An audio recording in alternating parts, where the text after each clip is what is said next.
Gênesis capítulo 2, versículo 16 e 17, a palavra assim descreve: E o Senhor Deus lhe deu esta ordem: de toda a árvore do jardim comerás livremente, mas da árvore do conhecimento do bem e do mal não comerás, porque no dia em que dela comeres, certamente morrerás. Pai, mais uma vez, obrigado por essa noite tão agradável. Obrigado, Pai, porque este é o dia que o Senhor fez para nós nos alegrarmos nele, nos regozijarmos nele, ó Pai. Esse é um dia também para nós estarmos juntos como a Tua igreja, para Te adorar em espírito e em verdade, porque o Senhor tem procurado adoradores que o adorem em espírito e em verdade. Também, Pai, pela liberdade que nós temos em ler as Escrituras, em meditar na Tua palavra, que Teu maravilhoso Espírito venha interpretá-la para cada um de nós, lançando das nossas mentes todas as dúvidas, Pai, e nos leve cada dia mais a um conhecimento mais íntimo do Senhor, mostrando aquilo que Ele é e fez. Pai, tome as nossas mentes em Tuas mãos, nos abençoe a Tua palavra, Pai, porque ela é a Tua palavra. Em nome de Cristo que nós oramos, amém. Irmãos, esse texto aqui, muitos irmãos já têm compartilhado com ele inúmeras vezes. É um texto que é uma ordem que então o Pai, o nosso Deus, deu para Adão e Eva antes de entrar o pecado no mundo. Vocês observam aqui que no versículo 16, que aqui a ideia que é transmitida para Adão e Eva, que eles tinham liberdade ou livre arbítrio, né? Porque de toda a árvore do jardim comerás livremente. Então eles tinham livre acesso ou livre arbítrio, como alguns estudiosos assim colocam, para se alimentar de todas as árvores. Cada fruto de cada árvore poderia se alimentar. Mas existia uma árvore no meio do jardim, e essa árvore estava ali de propósito, porque, irmãos, isso aqui responde a algumas indagações que muitas pessoas fazem.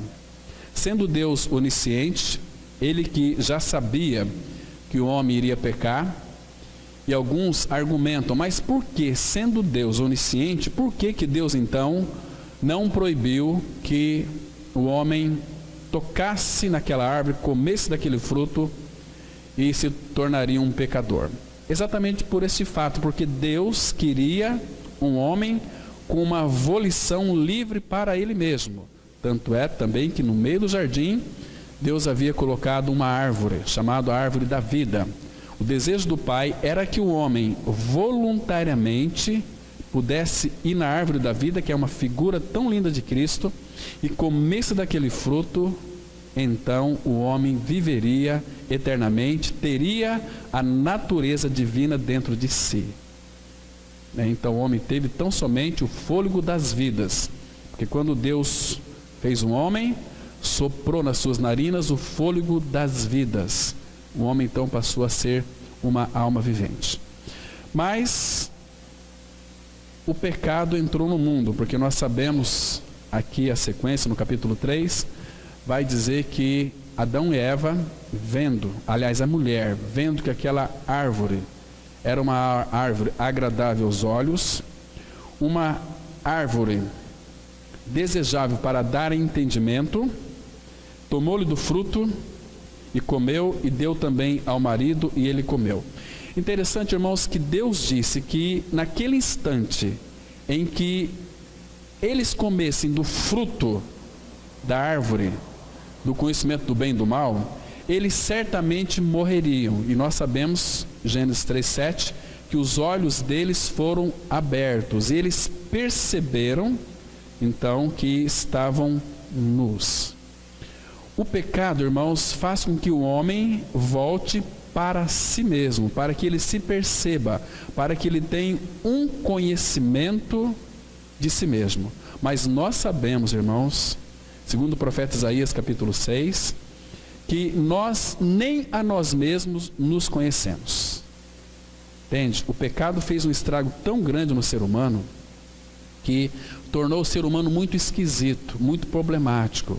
O homem, na sua carne não tratada, é uma pessoa muito problemática. Quando falo homem, de uma forma geral, incluindo a todos, ninguém está fora, porque Isaías vai dizer o seguinte, no Isaías 64, versículo 6, que todos nós somos como o imundo, e todas as nossas justiças como o trapo da imundícia. Então nós crescemos como aquela flor da erva e murchamos. Assim é o homem, assim é a vida do homem sem Cristo. É uma vida que ela acaba exatamente na sepultura. Ela não tem nenhuma esperança. Aliás, o ímpio, a pessoa sem a vida de Cristo, ela não tem uma esperança, ela tem muitas expectativas. Expectativas de que o mundo melhore. Então elas frequentam igrejas, elas oram, elas praticam um cristianismo cheia, muitas vezes, de boas intenções, mas quando não tem a realidade espiritual da vida de Cristo, a palavra vai dizer, Paulo escrevendo a Timóteo, diz que o ímpio vai de mal a pior. Então, irmãos, é um engano muito grande da nossa parte, quando nós começamos a criar expectativas com relação a pessoas. Nunca crie, irmãos, expectativas com relação às pessoas, porque você vai se frustrar, você vai se entristecer, você vai ficar como que amarrado. Agora, irmãos, o problema maior que quando o pecado então entrou no mundo é que o homem então, ele passou a ser governado pelo seu egocentrismo, onde ali a palavra fala que todos nós temos apenas uma vontade, somente a nossa vontade. E a vontade do homem, nós temos uma ideia assim, né? Eu faço aquilo que eu quero, né? Eu curto a minha vida do jeito que eu acho melhor. Não é assim. Uma pessoa, irmãos, que está fora da centralidade da pessoa de Cristo, ela está a serviço de Satanás, porque a vontade dela está presa nos laços do diabo. Lá em 2 Timóteo capítulo 2, de 23 a 26, principalmente no versículo 26, que fala que quando é para nós instruirmos aqueles que se opõem, na expectativa de que Deus lhe dê para aquela pessoa não somente o arrependimento, mas também o retorno à sensatez, livrando-se ele dos laços do diabo, tendo sido feito cativos por ele, pelo diabo, para fazer a vontade do diabo. Então, irmãos, ninguém neste mundo aqui é livre para fazer aquilo que quer. Quando nós vamos satisfazer, uma pessoa vai satisfazer a sua própria carne, isso fora de Cristo, ela está não satisfazendo a si mesma, mas ela está fazendo aquilo que é da vontade do diabo. E o que ele vai lançar depois na consciência da pessoa? Culpa, sempre culpa. Quando uma pessoa, ela peca, quando, por exemplo, você que é um filho de Deus em Cristo Jesus, uma filha de Deus, quando você peca contra seu marido, sua esposa, seu irmão, sua irmã, com um filho muitas vezes, o que Satanás vai soprar lançando seus dardos na nossa mente, uma coisa chamada culpar, entende? Puxa, mas você não é um filho de Deus, mas você não é uma nova criatura. Olha só agora, quando que uma nova criatura vai ter estas atitudes? Mas tem, e Deus também sabe, que ainda nós estamos, irmãos, dentro de um corpo que ele ainda sofre os efeitos da queda. Não apenas o nosso corpo, mas também toda a natureza. Toda a natureza, Paulo vai dizer que ela geme e sofre. Geme e sofre. Assim também é o ser humano nesse mundo. Ele geme e sofre. Então ele começa a criar expectativa no sentido de que venha aplacar ou satisfazer de alguma maneira o seu centro emocional, né? A sua vontade. Então ele começa a fazer de tudo, mas, irmãos, ele não consegue. Esta árvore, este fruto dessa árvore, da ciência do bem e do mal, quando entrou no homem, deixou o homem totalmente impossibilitado de fazer, de agir, ou de mesmo alcançar alguma coisa no Senhor. Não tem possibilidades. porque vamos ver como é que este fruto ele atua. Guarde bem o nome desse fruto aqui: árvore do conhecimento, ou seja, árvore do conhecimento do bem e do mal. Então, irmãos, este fruto, quando Adão pecou lá no Jardim do Éden, ele é o cabeça federal de toda a raça humana. Se a gente for fazer aqui uma genealogia de cada um de nós iríamos cair lá em Adão. A origem nossa é em Adão. E Paulo fala em 1 Coríntios capítulo 15, que em Adão todos morrem. E o mesmo Paulo vai dizer em Romanos 5,12, que assim como por um só homem, Adão, entrou o pecado no mundo, pelo pecado a morte passou a todos os homens, por isso é que todos pecaram. O pecado deixa a pessoa muito feia, né? Deixa a pessoa, por isso que hoje em dia os homens têm que, cada vez mais, né? Nós vamos buscando um corpo melhor, as academias ganham muito dinheiro com isso, nós procuramos as mulheres, as maquiagens, tudo isso para ficar mais bonitas do que elas já são, não é assim? Mas porque há uma necessidade de aparecer cada vez mais bonito. Quando você vai de repente comprar uma roupa, você quer comprar uma roupa bonita, que você pega, você quer a opinião de uma outra pessoa também, né? Como é que está essa roupa aqui em mim? Está bonita? E se aquela pessoa falar que é bonita e você sai com aquela roupa e ninguém te elogia, você já quer se desfazer daquela roupa. Não ficou bem para mim. Vamos arrumar o cabelo, vamos pintar o cabelo, vamos deixar para ficar bonita, né? Para chamar atenção. Olha ali, nós gostamos de chamar atenção para nós de alguma maneira, irmãos. Mas a beleza nossa, ou da mulher, do homem, não está no exterior, está no interior. Ou você de fato é uma nova criatura em Cristo, que a beleza de Cristo seja vista em nós, né? Ou então nós vamos fazer de tudo para mostrar que o nosso exterior é muito bonito para nós sermos aceitos. Por causa do pecado, irmãos, imagina só, se lá no seu trabalho você fosse igual você é na sua casa, né? Nós somos muito relaxados no nosso lar. Isso tem uma explicação. Por causa dos efeitos da queda. Nós não nos respeitamos. Muitas pessoas, quando chegam em casa, a primeira coisa que elas fazem é deitar no sofá, né? Porque isso é falta de respeito consigo mesmo, ou com o seu filho, sua filha, sua esposa, ou com seu marido, vice-versa. Nós não nos respeitamos, né? Muitos abrem a porta da geladeira, empurram com o pé, com o calcanhar, fecha o armário. Isso é falta de respeito. Isso é porque nós somos desajustados, desalinhados. O pecado fez isso conosco. Por que ninguém tira 10 na prova? Por causa do pecado que entrou no mundo. Então o homem tem que se esforçar, lutar para ser o melhor, se esforçando, claro, porque isso também envolve um trabalho, porque a partir da entrada no pecado do mundo, o que foi que Deus disse para Adão?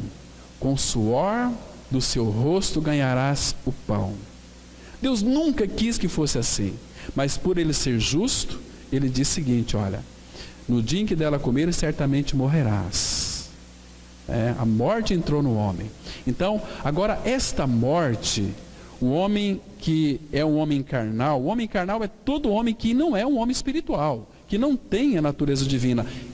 Pode também um homem crer no Senhor Jesus Cristo, confessar a sua morte e ressurreição com ele, contudo viver na carne, porque não tem um desejo de conhecer o Senhor, de crescer no Senhor. O propósito eterno do Pai, meus irmãos, é que todas as coisas sejam voltadas para Cristo, e ele já está trabalhando com isso. Vocês percebem que por causa do pecado, o pecado nos tornou nós tão egoístas, que nas nossas orações, elas não são voltadas para as nossas necessidades. Nós oramos para que Deus abençoe o nosso lar, a nossa esposa, o nosso marido.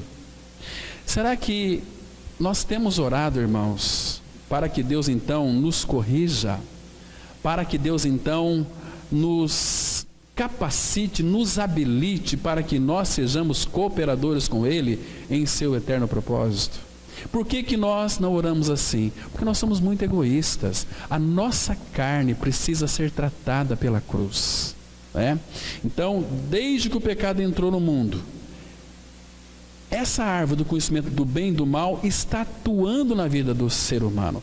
O homem, quando todo homem e mulher que nasce neste mundo, ele já nasce com esta árvore dentro de si, com essas duas raízes, bem e o mal. Então por isso que há uma guerra no seu interior. Há uma guerra interior que muitas vezes a pessoa não sabe a sua maneira de expressar, não entende seu próprio modo de agir, porque ela nunca faz aquilo que ela deseja fazer. Ela deseja fazer, ela diz assim: olha, hoje eu vou tomar uma resolução, eu vou ser um cristão autêntico, um cristão verdadeiro, eu vou começar a me dedicar ao Senhor, eu quero. Então ele só quer, mas não consegue realizar, né? Ele quer, eu vou orar, eu vou começar agora a frequentar a comunidade, vou começar a ter intimidade com os irmãos. Às vezes ele quer, mas de fato não consegue fazer isto, porque há uma força muito grande, irmãos, principalmente naqueles que não são regenerados.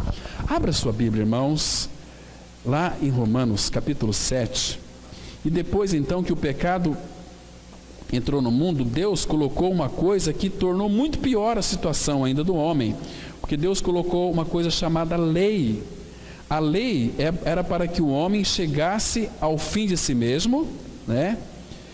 E visse que ele não tinha condições nenhuma de alcançar absolutamente nada do Senhor. Observa aqui, Romanos capítulo 7.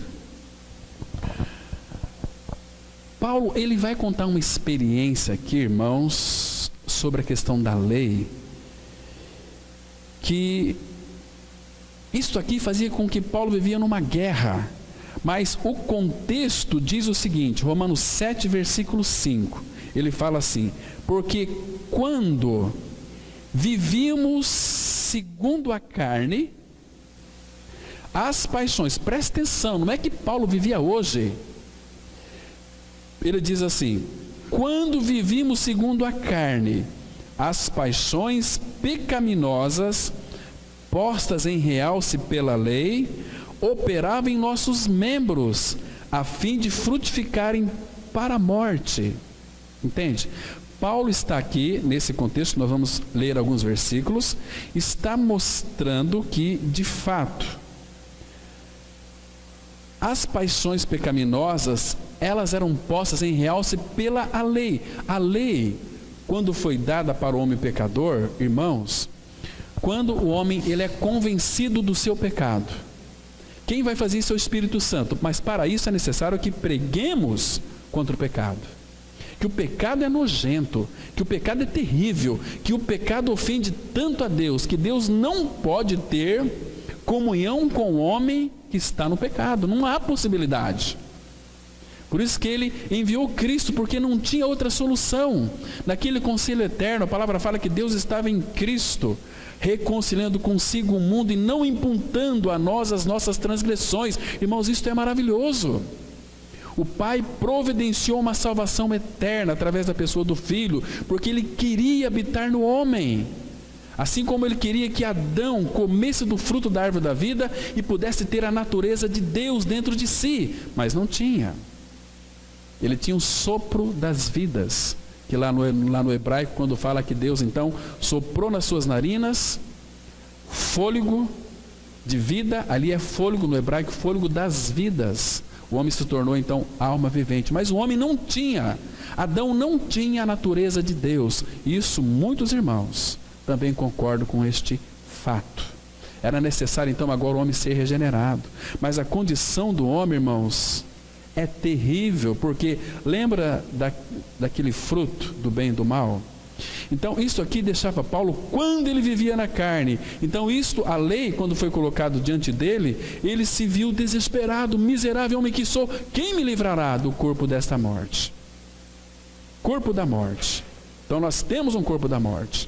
E aqui, veja como é que aquele fruto opera no homem. Ele diz assim, olha, presta atenção, versículo 15, Romanos 7,15: porque nem mesmo compreendo o meu próprio modo de agir, pois não faço o que prefiro, sim o que detesto.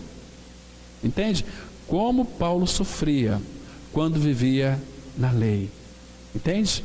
E ele diz assim o seguinte, olha, versículo 16, ora, se faço o que não quero, consinto com a lei que é boa. Neste caso, quem faz isso já não sou eu, mas o pecado que habita em mim.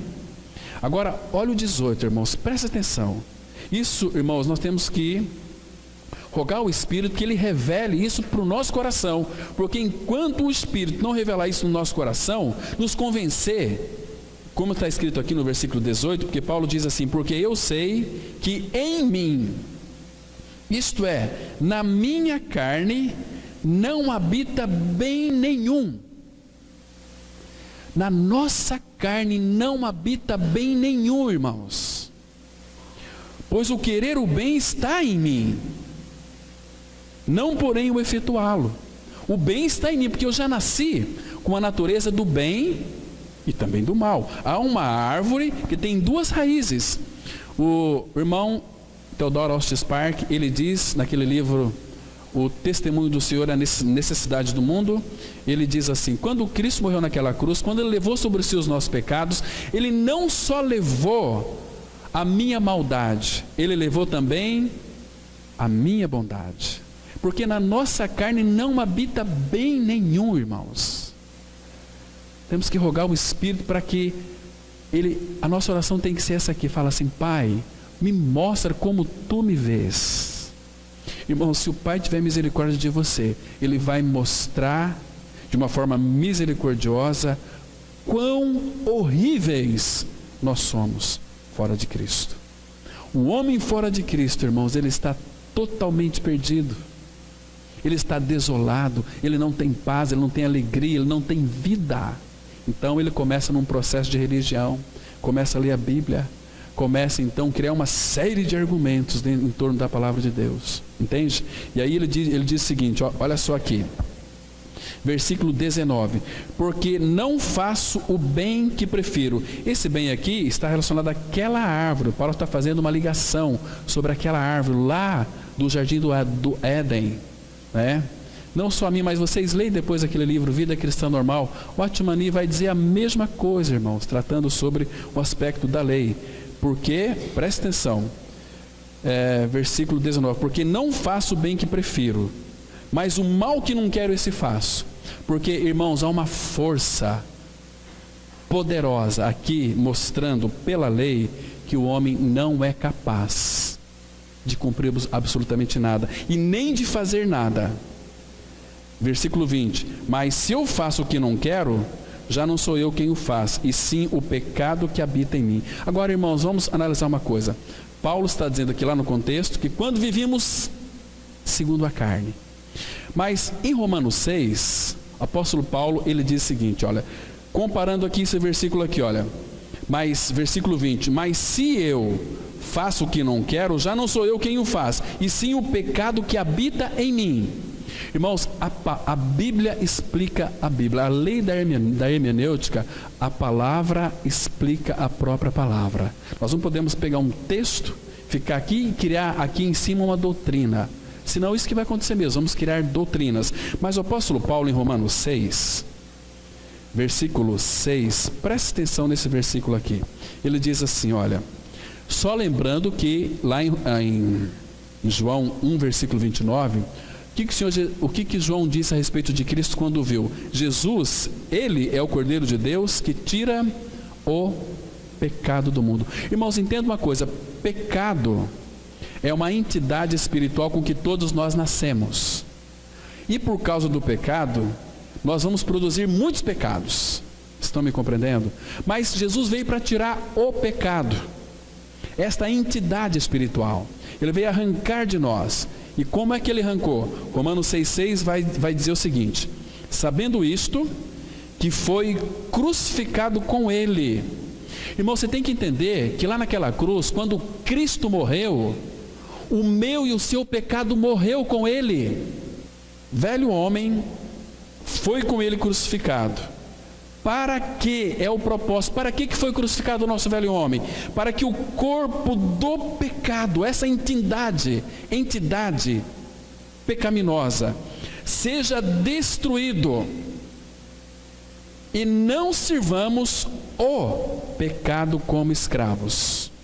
Ele vai dizer no 7 que somente aqueles que morreram estão justificados do pecado. Irmãos, você crê que teu velho homem morreu? Teu velho homem é o corpo do pecado. O pecado foi crucificado e morreu. Agora Paulo, antes de falar isso aqui, ele faz uma pergunta muito interessante, irmãos. Ele diz assim no versículo, vamos ler agora Romanos 5, nós vamos ler os versículos, dois últimos versículos, 20 e 21, e entrar no capítulo 6, ele faz algum questionamento. Todas essas questões aqui que o Espírito faz através da pena de Paulo é para nos chamar a nossa atenção para um fato muito interessante. Ele diz assim, no versículo 20 do capítulo 5, sobreveio a lei para que avultasse, para que aumentasse a ofensa, mas onde abundou o pecado, superabundou a graça. Olha que maravilha. Ele diz assim, a fim, para qual fim? A fim de que, como o pecado reinou pela morte, assim também reinasse a graça pela justiça para a vida eterna, mediante Jesus Cristo nosso Senhor. Então, a obra foi feita, foi consumada no Calvário. Jesus, ele destruiu na cruz o pecado. Agora, que obra que é essa que ele veio fazer? Que veio para tirar o pecado e não tirou o seu pecado, a não ser que você não creu. E agora ele faz aqui três perguntas intrigantes. Que diremos, pois? Romanos 6:1. Que diremos, pois? Permaneceremos no pecado para que seja a graça mais abundante? De modo nenhum. Como viveremos ainda no pecado, nós, os que para ele morremos? Se você morreu para o pecado, irmão, como que você vai viver para o pecado? Como? Não tem possibilidade. A não ser que você não morreu, a não ser que você não nasceu de novo. Se você não nasceu de novo, você vai ter muitas questões na sua cabeça, muitos argumentos. Porque a palavra fala, 1 João 3,8, quem comete pecado é do diabo. Porque o diabo vive pecando desde o princípio. Mas, para isto, o Filho de Deus se manifestou para destruir as obras do diabo.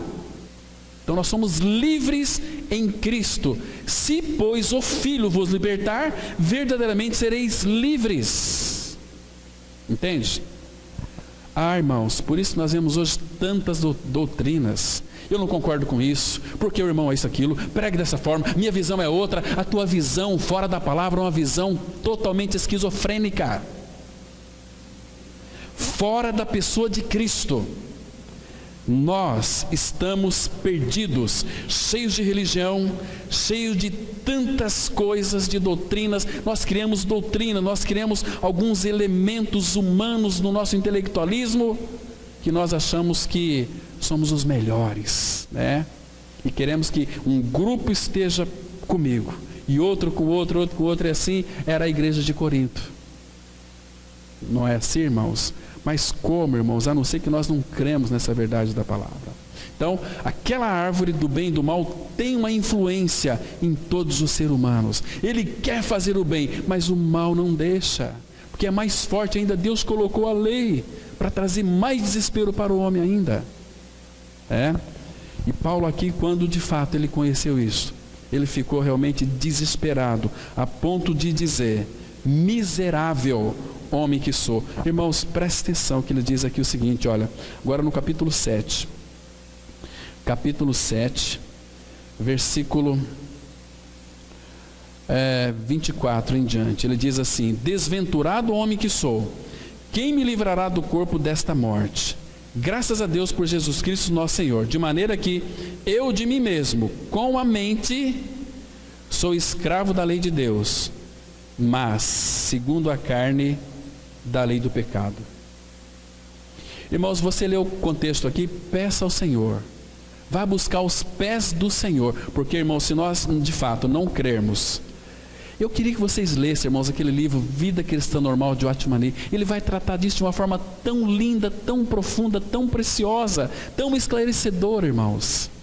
Nós vamos ter mais dúvida, porque essa palavra aqui, desventurado homem que sou, nosso irmão Watchman Nee, e eu também creio, irmãos, porque isso foi, de fato, houve assim uma identificação com o Espírito do Senhor. Quando ele fala miserável homem que sou, Watchman Nee, ele faz uma pergunta: como que Paulo pode então dizer que é um homem miserável?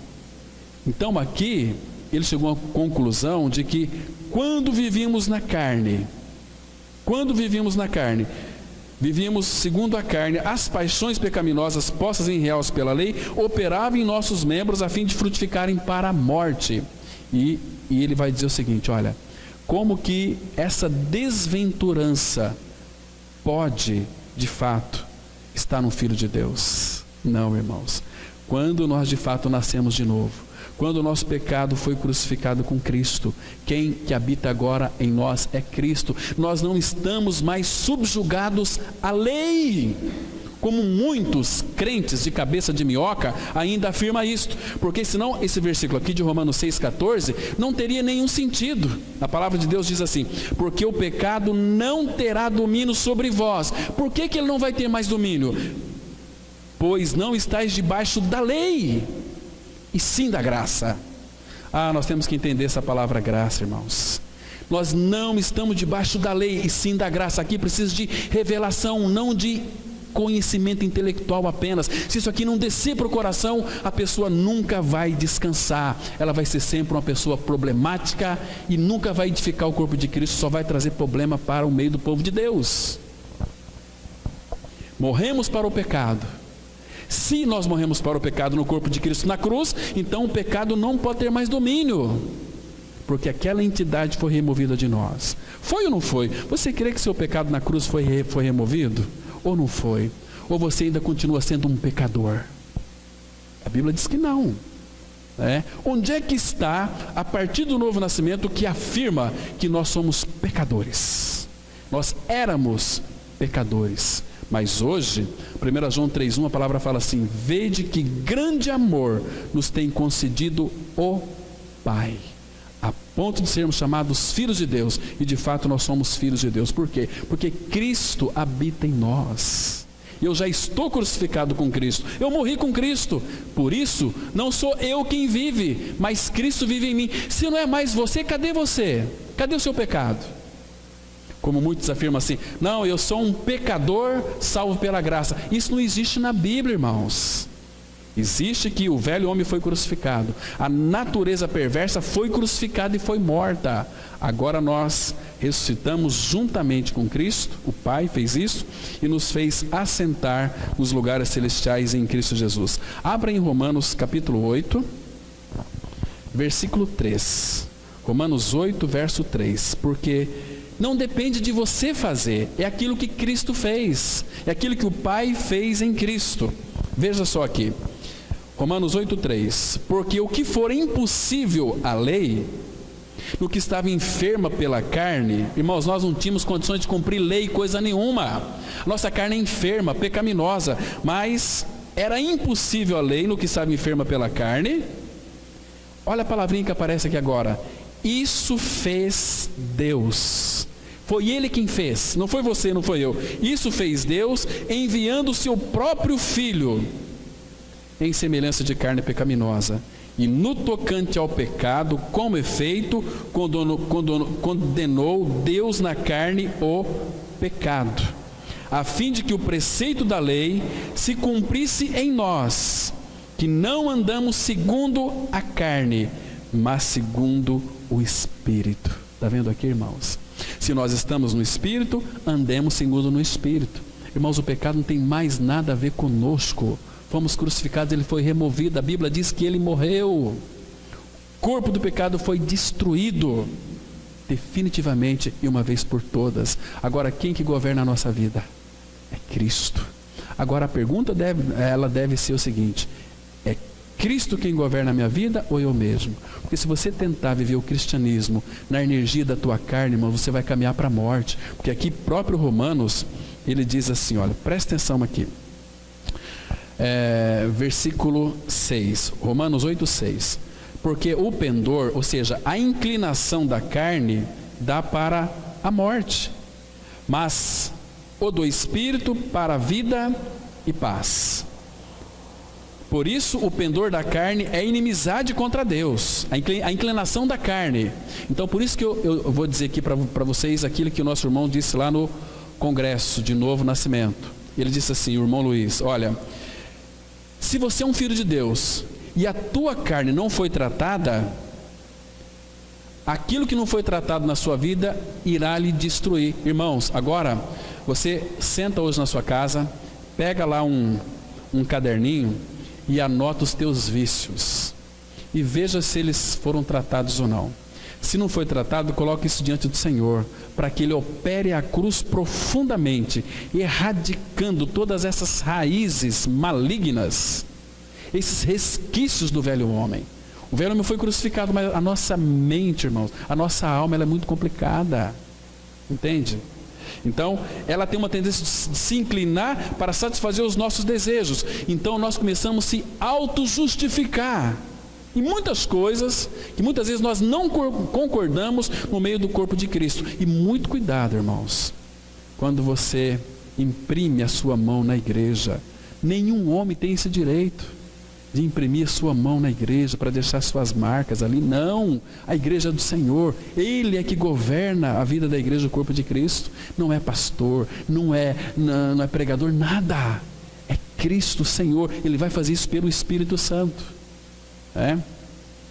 Então, olha só aqui, versículo 7, Romanos 8, 7. Por isso, a inclinação da carne é inimizade contra Deus. Por quê? Porque ela não está sujeita à lei de Deus, nem mesmo pode estar.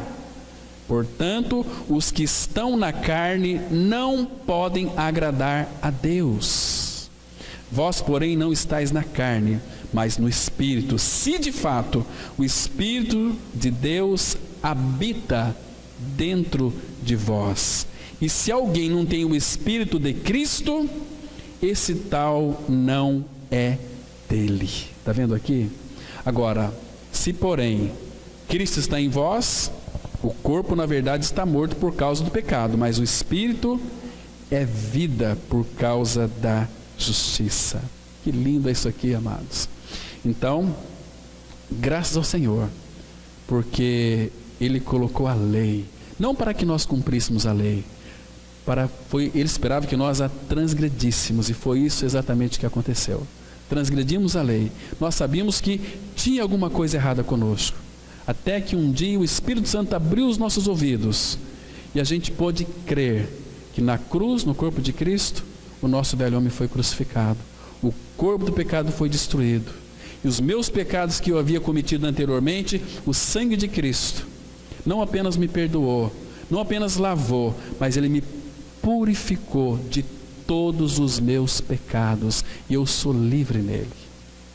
Irmãos, a obra do novo nascimento é o Espírito trabalhando na palavra. Lembra de Ezequiel 36, 25? Aspergerei água pura sobre vós e ficareis purificados de todos os vossos pecados. Agora, que palavra que é essa que Ele aspergiu? É a própria palavra dele, é o próprio Senhor Jesus. Quando Ele se fez carne, Ele veio para nos purificar.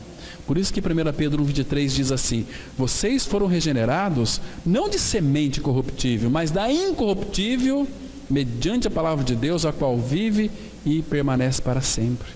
Essa palavra aqui, lá em Hebreus 4,12, ele diz assim: a palavra de Deus é viva, eficaz e mais penetrante e mais perfurante de qualquer espada, como fosse espada de 2 gumes.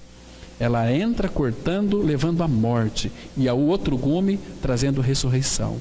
Leva a morte e traz ressurreição. Leva a morte e traz ressurreição. Esse é o trabalho da palavra de Deus em nós, irmãos. Então, nós estamos lendo a palavra de Deus, o Espírito Santo sempre, o Espírito nunca vai deixar nós em dúvida, irmãos. Ele sempre vai trazer entendimento, revelação, se nós assim o desejarmos. Mas se nós não desejarmos, Ele jamais vai, o Espírito Santo, ele é cavaleiro demais, e também não vai jogar pérolas para porcos. Não é assim? Buscar o Senhor num intelectualismo, conhecer Ele pela nossa mente, não. Tudo é por revelação. Temos que ter o conhecimento, mas o Espírito Santo de Deus, Ele vai abrir a sua palavra para nós. Ele tem que abrir o nosso entendimento. Os discípulos do Senhor ficaram 3 anos e meio com Cristo. Mesmo depois de Cristo, quando Ele foi para a cruz, Ele morreu e depois Ele ressuscitou, irmãos. O que o Senhor Jesus fez com aqueles discípulos? Abra no Evangelho de Lucas, capítulo 24. Lucas 24. Veja o que Ele fez ali com os discípulos. O versículo 44 e 45. Preste atenção aqui.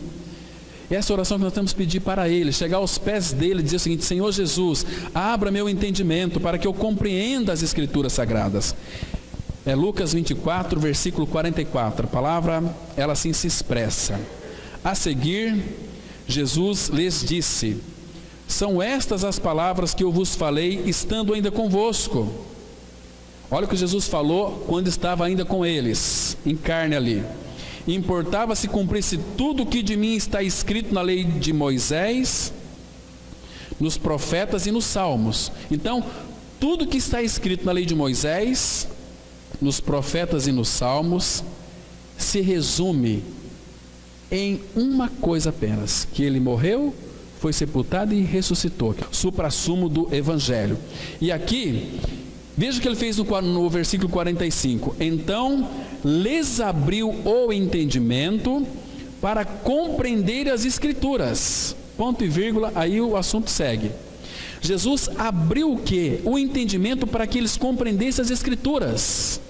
Eles tinham as Escrituras do Antigo Testamento em suas mãos. Eles liam, sabiam muitas coisas. Eles esperavam o Messias. Mas Jesus teve então que abrir o entendimento deles para que eles compreendessem agora qual Escritura do Antigo Testamento. E aí Jesus disse assim, eles disse: assim está escrito que o Cristo havia de padecer. Aqui no original é morrer, padecer e ressuscitar dentre os mortos no 3º dia. Tudo que está escrito na lei de Moisés, nos profetas e nos salmos, se resume na morte e ressurreição de Cristo. Jesus abriu o entendimento deles para que eles crescem nessa palavra. E o Espírito Santo tem um cuidado muito grande, irmãos, para que nós não desviemos dessa verdade. Ele fala em 1 Coríntios 15, 1 e 2: irmãos, venho lembrar vocês do Evangelho que vos anunciei, no qual vocês creram, e vocês estão perseverando nele. Por ele também sois salvos, se vocês restiver a palavra tal como a vô-la preguei. Irmãos, muitas vezes, muitos querem um crescimento, mas não podemos esquecer do alicerce, dos fundamentos, para não construirmos qualquer tipo de crescimento fora do fundamento. Temos que, como o apóstolo Paulo falou em 1 Coríntios 3, cada um veja como edifica. Em que fundamento nós estamos edificando, irmãos? É sobre madeira, feno e palha? Ou sobre ouro, prata ou pedras preciosas? Ouro fala da natureza divina, né? Por isso que ele fala, cada um veja como edifica. Você pode edificar sobre madeira, feno e palha, mas a tua obra, quando for passar pelo fogo, ela vai se queimar. Você vai ser salvo como pelo fogo. Você vai perder todas as recompensas, pois você vai ser uma pessoa salva, porque você já creu no Senhor. Você é um filho de Deus em Cristo Jesus, né? Mas sem a renovação da mente você vai ter muitas perturbações, né? Vai ter uma mentalidade velha, costumes antigos. Você escuta uma pregação aqui, eu aprendi isso agora vou praticar isso. Vira uma confusão na sua mente, uma coisa assim terrível, irmão. Então, abriu o entendimento para compreender as Escrituras e disse: assim está escrito. Agora, a respeito disso aqui, ele diz no verso 48: vós sois testemunha dessas coisas. Que coisas? Que Jesus morreu e que eu também morri com ele, que ele foi sepultado, eu que também fui sepultado com ele, e que ele ressuscitou, eu também ressuscitei com ele. Nós somos testemunhas disto. Agora, muitas vezes nós não somos testemunhas disso, por quê? Porque às vezes muito tem uma salvação psicológica. Eu conheço a verdade da cruz. Às vezes o conhecimento, irmãos, sem a realidade, não vai levar ninguém a lugar nenhum. Temos que ter o conhecimento sim, mas a realidade do conhecimento. E para isso temos que buscar aos pés de Cristo. Senhor Jesus, eu já conheço que o meu velho homem foi crucificado. Agora dai-me esta experiência real, para que eu ganhe essa experiência. E vive uma vida a teus pés. Uma vida que edifica a tua igreja. Uma vida que o Senhor possa me usar para ser um instrumento nas tuas mãos, para abençoar a vida de muitos irmãos, né? Mas sem essa realidade, irmãos, vamos viver uma vida marasmenta, uma vida descompromissada com o Senhor, uma vida que sem nenhum compromisso com a igreja de Cristo. Por quê? Porque não está ligado à cabeça. Quem está ligado à cabeça, que é Cristo, está ligado ao seu corpo. É vida da igreja, é corpo de Cristo. E cada um de nós precisamos um do outro, entende? Não está centrado apenas em um homem. Cada um tem a sua função, né? Graças ao Senhor, temos muitos irmãos e irmãs que têm tido esse ministério, esse encargo da parte do Senhor para ministrar a palavra, e têm espalhado esse evangelho aqui por Cidrolândia. Irmãos dessa comunidade têm encargo do Senhor, entende? Isso é maravilhoso, irmãos. Então estamos no caminho certo. Agora, porque, irmão, essa palavra aqui, morte e ressurreição, para muitas pessoas, para muitos irmãos ainda, essa palavra está encoberta. Por exemplo, abra em 2 Coríntios, capítulo 4, o apóstolo Paulo, ele vai mostrar que essa palavra morte e ressurreição, que é o Evangelho, para muitos está encoberto ainda. Ele diz assim, 2 Coríntios, capítulo 4, versículo 3 e 4. Olha que interessante aqui. Mas, se o nosso Evangelho é aquilo que Cristo é e fez, morreu, ressuscitou, e nos incluiu na sua morte e ressurreição. Mas se o nosso Evangelho ainda está encoberto, é para os que se perdem que está encoberto. Ou seja, uma pessoa pode ser crente uma vida inteira, morrer e perece. Por quê? Porque nunca ganhou uma experiência real com Cristo e a sua cruz. Se o nosso Evangelho ainda está encoberto, é para os que se perdem que está encoberto, nos quais o Deus deste século cegou o entendimento dos incrédulos, para que lhes não resplandeça a luz do Evangelho da glória de Cristo, o qual é a imagem de Deus. Irmãos, eu gosto de fazer uma pergunta para vocês aqui. Quando é que o Deus deste século vai cegar o entendimento de uma pessoa? É quando Deus permitir, entende? Porque os filhos dele, que estão neste mundo, que ainda não creram, esse Satanás não vai cegar, porque eles vão ter seu entendimento aberto e vai crer, porque Jesus já orou por eles. Pai, não rogo somente por estes, meus discípulos, mas por aqueles que envolvia eu e você, que irão crer em mim por intermédio da sua palavra, entende? Então, agora qual o sentido aqui, irmãos, que Paulo está dizendo? Claro que é o Espírito dizendo. Então, primeiro, que o Evangelho para ele está encoberto, né? Mas é para aqueles que se perdem. Por quê? A palavra fala que nos quais o Deus deste século cegou o entendimento dos incrédulos. Isso aqui significa que eles já ouviram a palavra de Deus, já ouviram o Evangelho, e a graça foi derramada para eles crerem, mas eles viraram as costas para este Evangelho, apostataram, não quiseram. Então Deus permite. O Deus desse século cegou o entendimento dos incrédulos, porque eles não querem crer, né? Não acolheram o amor da verdade para serem salvos. Então Deus, por esse motivo, envia para essas pessoas a operação do erro, do engano. Para quê? Para que eles creiam a mentira, dão crédito à mentira, a fim de serem julgados todos quantos não deram crédito à verdade. Antes, pelo contrário, deleitaram-se com a injustiça.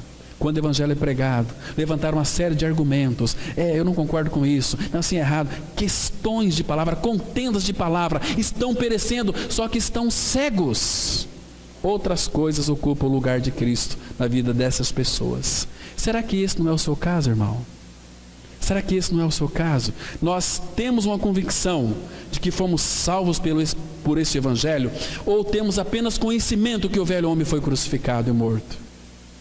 Não, o conhecimento apenas não é suficiente. Você precisa de crer que você foi unido a Cristo em sua morte e em sua ressurreição. E Cristo é a sua vida. Irmãos, como que nós podemos brincar com esse assunto, que o corpo do pecado foi destruído, e a pessoa diz que não. Então você está dizendo o seguinte: você está chamando Deus de mentiroso, porque quando nós não cremos naquilo que Deus diz, nós estamos chamando Deus de mentiroso. Abra sua Bíblia lá em 1 João, capítulo 5. 1 João, capítulo 5, versículo 10. 1 João 5, verso 10. Esse versículo aqui, ele é tremendo, irmãos, porque tem muitas pessoas que chamam Deus de mentiroso, porque não dá crédito, né? A palavra fala assim, 1 João 5,10. Aquele que crê no Filho de Deus é crer, não é apenas ter conhecimento do Filho. Uma vez que você creu, aí você vai conhecê-lo. A partir do novo nascimento, você tem uma eternidade para conhecê-lo, e nunca vai conhecê-lo na sua totalidade. Então, aquele que crê, a palavra crer significa estar unido a Cristo. Aquele que crê ou está unido no Filho de Deus, tem em si o testemunho. Aquele que não dá crédito a Deus, o faz mentiroso, porque não crê no testemunho que Deus dá acerca do seu Filho. Está vendo aqui? Então muitos têm Deus como mentiroso, mas são evangélicos, mas são crentes, mas sem realidade espiritual. Irmãos, e o testemunho é este: que Deus nos deu a vida eterna, e esta vida está no seu Filho. Aquele que tem o Filho tem a vida, aquele que não tem o Filho de Deus não tem a vida. Então, graças ao Senhor, irmãos, por aqueles irmãos e irmãs em todo este mundo que tiveram os seus olhos abertos para crer, que foram ali naquela cruz atraídos no corpo de Cristo, foram crucificados com Cristo, foram mortos com Cristo, foram sepultados com Cristo. Mas, irmãos, naquele domingo da ressurreição, quando Deus o Pai trouxe Cristo dentre os mortos, a mesma Bíblia que diz que o Pai ressuscitou a Cristo, ela afirma em Efésios 2,6: e juntamente com Ele, com Jesus, nos ressuscitou e nos fez assentar nos lugares celestiais em Cristo Jesus. Amém. Vamos orar. Pai, nos dá cada dia mais convicção, para que a gente possa estar descansando naquilo que Tu dizes na Tua palavra. Nos dá sabedoria para compreender a Tua palavra. Aviva a nossa vida pela Tua palavra, Pai. Nos vivifica pela Tua palavra, porque a Tua palavra é a única que tem o poder e a capacidade de nos vivificar, pois dessa maneira nós iremos invocar o Teu nome. Oh, Pai, estende a Tua mão sobre a vida da igreja. Nós somos o Teu povo, a Tua igreja, o povo comprado, o povo adquirido. Pai, não permita que Satanás venha, ó Pai, fazer com que haja um obscurecimento de entendimento. Pai, mas dissipa todo tipo de dúvida que paira sobre as nossas mentes e nos leva para aquele que é perfeito. Nós precisamos de Cristo. Pai, Ele não é apenas a nossa vida, mas é o nosso viver.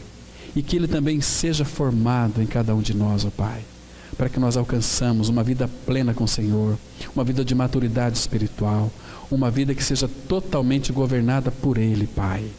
Faça isso em nossas vidas por misericórdia. É o que nós pedimos agradecidos, em nome de Teu Filho Jesus. Amém.